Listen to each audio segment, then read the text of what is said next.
검찰의 기소 전 피의사실 공표 제한을 골자로 하는 검찰 공보준칙 개정을 두고 정치권이 난타전을 벌이고 있습니다. 더불어민주당은 모레 법무부와 검찰개혁 당정협의회를 개최합니다.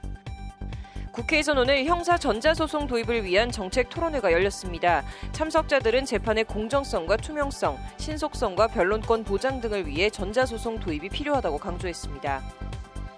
1년 사이 아파트 16채를 매입해 임대업을 한 검찰 공무원에 대한 강등 징계는 부당하다는 법원 판결이 나왔습니다.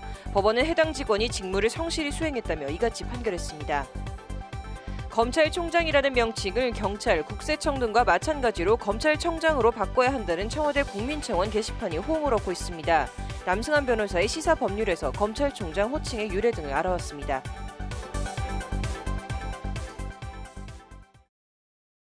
9월 16일 법률방송 로투데이 시작하겠습니다. 첫 소식입니다. 검찰의 기소 전 피의사실 공표 제한을 골자로 하는 검찰 공보준칙 개정 여부를 두고 정치권이 난타전을 벌이고 있습니다. 이른바 조국대전 제2라운드가 전개되고 있는 모양새입니다. 관련 쟁점과 논란을 장한지 기자가 정리했습니다. 정부 여당이 추진하고자 하는 공보준칙 개정 방향의 골자는 검찰의 임의적인 피의사실 공표 제한과 기소 전 피의자를 검찰 포토라인에 세우는 것을 차단하는 겁니다. 일단 법무부 훈령인 현행 인권보호를 위한 수사 공포준칙은 중대한 오보나 추측성 보도를 방지할 필요가 있는 경우 범죄 피해의 급속한 확산 또는 동종범죄 발생이 심각하게 우려되는 경우 범인 검거나 주요 증거 발견을 위해 국민의 제보가 필요한 경우엔 기소 전 수사 내용을 공개할 수 있도록 하고 있습니다. 검찰은 이 준칙을 근거로 피의 사실을 언론에 흘려 이른바 여론의 간을 보고 이를 수사 동력으로 삼거나 피의자 압박 수단으로 쓰는 등 피의 사실 공표를 부적절하게 활용해온 것도 사실입니다. 고 노무현 전 대통령의 논두렁식의 보도가 단적인 예입니다. 검찰이 일개 법무부 훈령에 불과한 준칙에 기대 형법에 적시된 피의사실 공표죄를 사실상 사문화하며 정치를 하고 있다는 비판이 나오는 배경입니다. 피의사실 공표는 기본적으로 그 국민의 기본권을 많이 침해하는 거라서 원칙적으로 해서는 안 된다. 이렇게 생각하고요. 지금 피의사실 공표에 대한 기준이 전혀 없어서요. 저는 최소한 객관적인 위원회를 만들어서 거기서 피의사실 공표 기준을 만들자. 그리고 원칙적으로 구속영장 발부 이전에는 피의사실 공표를 하지 말자. 실제 주요 사건의 경우 언론을 통해 수많은 피해 사실들이 생중계되다시피 하고 있지만 피해 사실 공표죄로 처벌받은 검사는 사실상 없습니다. 이 때문에 법조계와 정치권에선 기소 전 검찰의 피해 사실 공표를 엄격하게 제한해야 한다는 목소리가 끊임없이 제기되어 왔습니다. 이와 관련 여당인 더불어민주당은 모레 국회에서 법무부와 사법개혁을 위한 당정협의회를 열어 검찰 공표준칙 개정을 포함한 검찰개혁 방안을 논의할 계획입니다. 방향은 정해져 있습니다. 유명무실한 현행 인권보호를 위한 수사공보 준칙을 폐지하고 피의사실 공표를 엄격히 제한하는 가칭 형사사건 공개금지 등에 관한 규정을 새로 신설하는 겁니다. 규정은 피해 사실을 유출한 검사에 대한 감찰을 벌여 해당 검사를 징계할 수 있도록 하는 내용이 담길 것으로 전해졌습니다. 또한 기소 전 피해자의 경우엔 피해자가 동의하는 경우에만 검찰 소환을 촬영할 수 있도록 하는 내용도 검토 중인 것으로 알려졌습니다. 무죄 추정의 원칙이라는 형사법의 대원칙엔 맞는 방향이지만 문제는 기존 준칙 폐기와 새 규정 신설 시기입니다. 원론적으로는 맞는 말이지만 임박한 조국 장관 부인 정경심 교수 소환과 맞물려 조국 가족 보호용 공보준칙 개정 아니냐는 뒷말이 나오고 있습니다. 당장 자유한국당은 오늘 최고위원회의에서 누구를 위한 공보준칙 개정이냐고 목소리를 높였습니다. 내 가족이 수사를 받고 있으니 피의사실 공표를 막겠다는 법무부 장관. 이것이 대한민국 국민을 위한 법무부입니까? 아니면 조국 일가족을 위한 법무부입니까? 조국 일가 줄소환과 기소가 불가피해지니까 수단과 방법을 가리지 않고 조국 일가 밀실 수사를 위한 꼼수를 부리고 있다는 것이 자유한국당의 주장입니다. 반면 민주당은 피의사실 공표는 오래전부터 검찰의 잘못된 수사 관행으로 거론되어 왔던 문제라며 현재 조 장관 일가에 대한 검찰 수사와는 별개라고 선을 그었습니다. 무슨 얘기만 나오면 조국 장관을 끌어다 개혁 발목 잡기에 쓰고 있다는 것이 민주당의 주장입니다. 자유한국당은 민생 우선 대신에 조국 사퇴만 외쳤습니다. 수사는 검찰에 맡기고 민생은 국회가 책임지는 각자의 위치에서 제자리에서 자기의 일을 성실하게 시작할 때입니다. 조국 장관은 오늘 기자들과 만나 법무부 장관으로서 검찰 수사와 기소를 포함한 법무 행정 일반이 헌법 정신에 맞게 충실히 운영되고 있는지 면밀히 살펴보고 감독할 것이며 조직 개편, 제도와 행동 관행 개선을 적극 추진할 것이라고 법무 검찰 개혁 의지를 다시 나타냈습니다. 조 장관은 그러면서 시행령, 규칙, 훈령은 물론 실무 관행이라고 간과했던 것도 헌법 정신에 부합하는지 확인할 것이라고 거듭 강조했습니다. 조 장관은 다만 가족을 수사 중인 상황에서 법무부가 수사 공보 준칙을 개정하는 데 대해 어떻게 생각하는가라는 취재진의 질문에는 답변을 하지 않았습니다.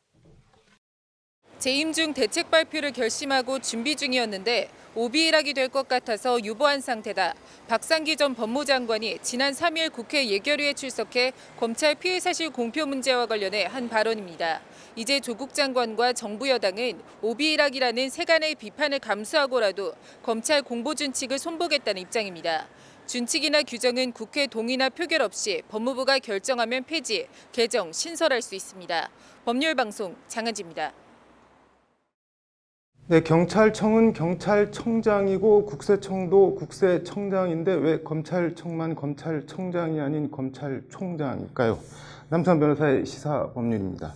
남 변호사님, 이거 검찰총장을 검찰청장으로 개명해달라는 청와대 국민청원이 나왔다면서요? 네, 이제 11일에 게시된 청원인데요. 네. 검찰청은 중앙행정기관 네. 부처청으로 된 이제 18부 5처 17청입니다. 네. 그중에 17청 중에 하나인데 네.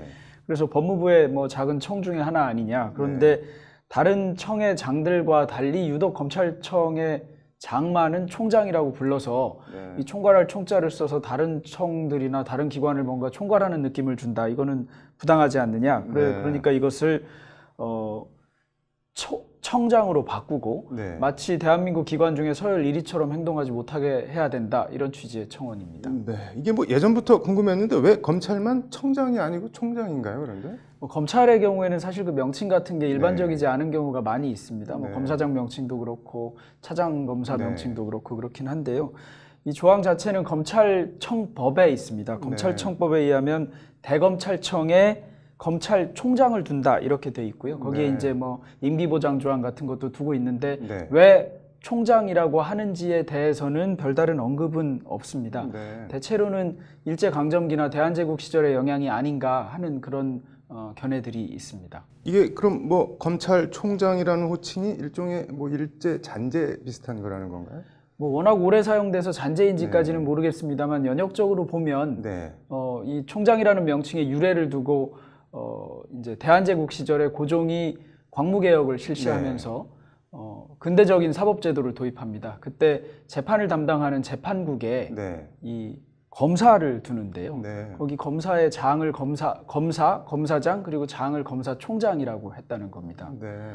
그리고 마찬가지로 일제시대에도 네. 다시 이 검사국에 근무하는 검사들의 장을 대법원 검사국 검사총장 이런 식으로 불러서 검사총장이라는 명칭이 있었습니다. 네. 이제 해방되고 검찰청법을 만들면서 검사를 법원하고 분리해야 되거든요. 당연히. 그럼 분리하면서 검찰청법을 만들면서 이 검찰총장이라는 이름을 사용했는데 네. 검사총장에서 유래한 것이 아닌가 이렇게 생각하는 사람들도 있습니다. 다른 견해나 설들이 더 있나요? 어떤가요? 네, 다른 견해나 설 같은 경우는요. 네. 이제 그 검사의 직급 조항에서 검찰총장과 검사로 구분하는 조항이 검찰청법에 있거든요. 네. 그리고 소위 검사 동일체 원칙에 의해서 검찰총장이 대검찰청의 사무를 맡아서 처리하고 검찰 사무를 총괄한다. 네. 이런 얘기를 합니다. 그래서 검찰 사무를 총괄하는 자리이기 때문에 총장 아니냐 이런 얘기도 있고요. 네. 경찰청장, 국세청장 같은 경우에는 개별청의 수장이니까 청장이라는 호칭을 쓰는 반면에 네. 이 경우에 검찰총장은 개별청의 장이기에 앞서서 네. 개별청의 장이기도 하지만 검사들을 총괄하는 수장이기도 하니까 총장이 아니냐 이런 설명이기도 합니다. 여러 가지 네. 설이 있습니다. 이거 뭐 청장들도 다 총괄하기는 마찬가지인 것 같은데 만약에 개명을 하려고 하면 이게 뭐 검찰청법만 바꾸면 되는 건가요? 어떤 건가요? 네, 검찰청법에 검찰총장이라는 말을 쓰고 있기는 한데 네. 헌법에도 89조에 보면 그 대학의 총장 관련돼서 임명을 대통령이 한다는 조항이 있는데 그 임명을 대통령이 하는 직책 중에 검찰총장, 네. 합참, 그러니까 합동참모의장 뭐 이런 총장들이 들어있거든요. 네. 그러다 보니까 검찰총장이라는 명칭이 헌법에도 사용되고 있습니다. 그러니까 네. 바꾸려고 한다면 헌법도 바꿔야 되는 문제가 있기는 합니다. 이게 뭐 쉬운 게 아니네요. 근데 개인적으로는 이번 뭐 논란이나 개명 주장 어떻게 보시나요? 사실 변호사로 업무를 시작하거나 법조에 들어와서 검사들의 직급이나 이런 걸 보면 좀 이상하다는 생각이 드는 경우가 많이 있었는데 오래 지나니까 뭐 자연스레 그런가 보다 이랬거든요. 그런데 사실 검찰총장이라는 직급도 좀 이상하게 생각되기는 하고 굳이 총괄하는 자리라는 거를 그렇게 강조하기 위해서 검사의 경우에만 검찰총장이라는 명칭을 써야 될지 저는 좀 의문이기는 합니다. 뭐 과거의 제도 개선과 관련해서 검사장 직급과 관련된 표현이나 또는 뭐 법무부에는 무려 차관이 뭐 수십 명이 있다라고 얘기할 때 검사장 직급을 아무 근거 없이 차관으로 대우하고 있다든가 이런 점들에 대한 개선이 분명히 필요해 보이는데 그간 검찰청 또는 검사 또는 뭐 법무부에 소속돼 있는 사람들의 경우에 약간 다른 조직과 달리 약간 사법부 같은 느낌도 들게 하고 이런 느낌을 가지면서 좀 특권의식도 가지고 있었던 것이 아닌가 싶어서 뭐 개정해도 어떤가 하는 그런 생각을 가지고 있습니다. 네, 뭐 정부 부처 회의할 때 보면은 국장 회의하는데 법무부나 검찰에서는 뭐 과장에 가고 차관급 하면 국장 보내고 뭐 그런 경우가 비일비재하다고 하는데 이번 논란 해프닝이 뭐 우리 국민들이 검찰을 어떻게 보는지 한 단면을 보여주는 것 같네요. 오늘 잘 들었습니다.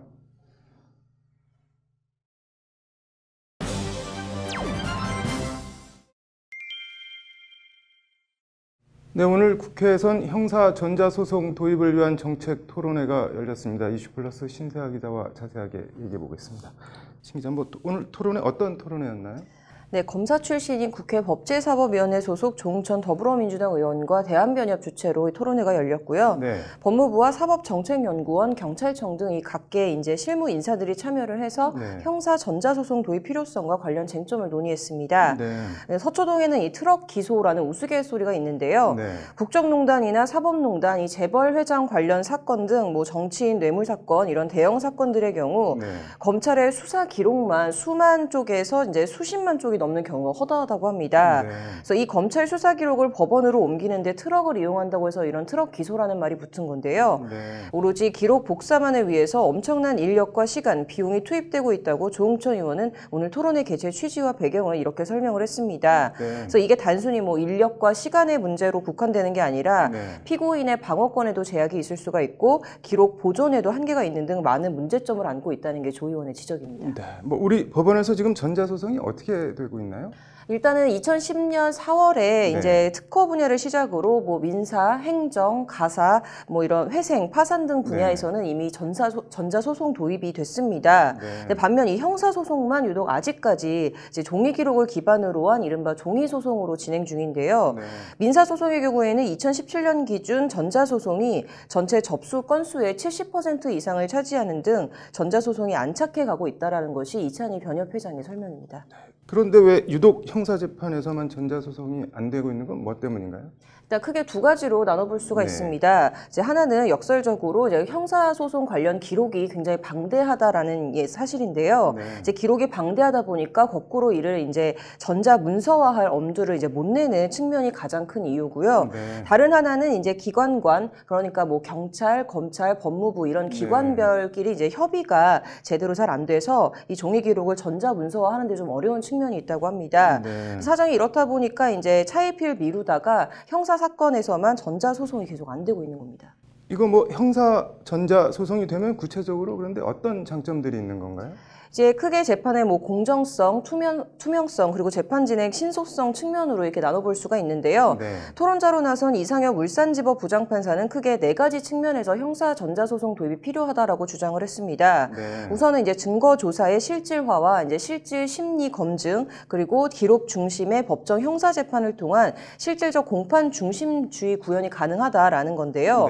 이제 다음은 관련 기록의 실질적인 열람과 이제 연구 보존을 통한 피의자나 이제 피고인 피고인들의 피고인 그리고 변호인 방어권 보장과 이제 재심 청구권의 실질적인 보장이 가능해진다는 게 이 부장판사의 설명입니다. 네. 그래서 이 부장판사는 이외에도 뭐 형사소송 관련 정보 공개에 따른 적법 절차 강화와 또 사법 투명성 제고 등도 전자소송 도입의 필요성으로 이제 강조를 했습니다. 네, 이게 뭐 방법론적으로는 그런데 어떻게 해야 되는 건가요? 이제 방법론적 측면도 크게 두 가지로 나눠볼 수가 있는데요. 네. 하나는 뭐 기술적인 면, 그리고 또 하나는 법제도 측면이 있습니다. 네. 일단 기술적인 면과 관련해서는 류부곤 경찰대 법학과 교수는 네. 지금 현재 법무부가 운영 중인 형사사법정보 시스템 이 네. KICS를 이제 법원을 중심으로 한 형사사법 서류 이제 유통 시스템으로 재구축해야 한다라고 제언을 했습니다. 네. 그래서 경찰이나 검찰 같은 이런 수사기관과 피고인이 이제 법원에 형사사건 관련한 전자자료를 전송을 하면 네. 이제 이를 전송받은 재판부가 이를 전자문서화해서 최종적으로 법원 시스템에 귀속시켜서 공개를 해야 된다라는 설명인데요. 네. 이제 이 과정에서 필요한 익명화 작업 등 이런 전자화에 따른 책임 역시 이제 법원이 부담을 지어야 한다라는 게 류 교수의 말입니다. 네. 그래서 입법적인 측면에서 보면은 형사소송법을 개정을 하거나 아니면 가칭 이 형사소송에서의 전자문서 이용대에 관한 법률과 같은 이런 이름의 특별법을 만들어서 네. 이제 형사사건 전자소송의 법적 근거나 효력을 좀 만들어줘야 된다라는 게 류 교수의 설명입니다. 네, 뭐 한계점이나 주의사항 같은 것도 나온 게 있나요? 네, 오늘 토론의 발제를 맡은 사법정책연구원 연구위원이자 이제 현직 판사인 네. 정성민 판사가 크게 세 가지 정도 주의사항을 언급을 했습니다. 네. 먼저 개인정보 보호 차원에서 이제 형사사법정보의 적정한 관리, 그리고 개인정보 자기결정권의 보호, 네. 또 정보 남용 위험성 차단이 반드시 필요하다고 지적을 했는데요. 네. 그래서 이를 위해서 이제 필요하면은 이제 형사소송법을 개정을 해서 무차별적인 데이터 검색 등을 원천적으로 차단을 해야 된다라는 게 정 판사의 제언입니다. 네. 또 이제 뭐 장애인과 같은 정보 접근성이 떨어지는 이런 취약계층에 대한 배려 등도 전자소송 시행을 위해서 반드시 좀 극복이 되어야 할 과제로 정 판사는 이제 꼽았습니다. 네. 뭐 전체적으로는 이제 형사사건 전자소송 도입은 더 이상 미룰 수는 없는 이제 정책 아니냐, 이제 이런 거에 참가자가 모두 인식을 같이 했습니다. 네. 뭐 토론문 보니까 무기 대등주의 이런 표현이 나오던데 전자소송이 기울어진 운동장을 해소할 수 있는 방안이라면 저게 좀 빨리 시작이 됐으면 좋겠네요. 오늘 잘 들었습니다. 네, 오늘 준비한 소식은 여기까지입니다. 시청해 주셔서 감사합니다.